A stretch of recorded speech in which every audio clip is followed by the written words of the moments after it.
Hi, I'm Malia Kirsten A. Sanchez. This is my reflection video towards Filipino experience during the Japanese occupation. Number 1. What were the key events that marked the beginning of Japanese occupation in the Philippines? Provide at least two specific examples from the video. Number 1, pagsasakop ng Japan. So number 2, the Mickey Mouse Mummy. Sa number 1 ko is that pagsasakop ng Japan, sinakop ng Japan ang Pilipinas upang makuha ang mga likas na yaman ito.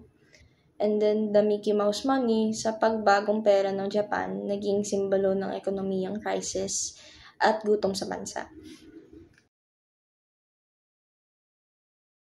Number 2, if you were living in the Philippines during this time, how do you think would have felt about the Japanese occupation? What challenges do you think you would face based on the video?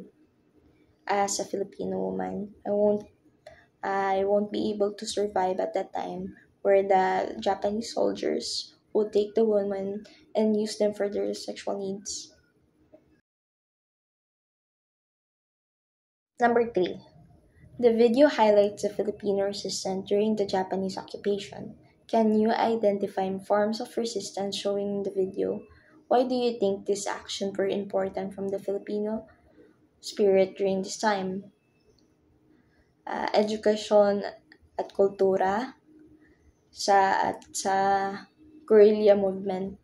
Sa edukasyon at kultura, kahit inilalim to ng mga pangamahalang Hapones, umabusong mga lokal na sining at kultura. Sa guerrilla movement naman, ang mga guerrilla movement group ay naging mahalagang pagtulong sa mga Pilipino laban sa mga Hapones at sa paghahatid ng impormasyon labas ng bansa.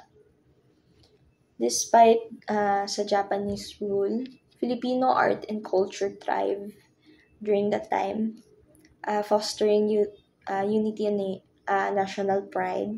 The guerrilla movement also provided crucial resistance and information, keeping hope alive for Filipinos during the time of occupation of the Japanese. Number 4, the end of the video. How is the concept of freedom presented in relation to the Philippines liberation? How important do you think freedom was for the Filipino who lived through the occupation?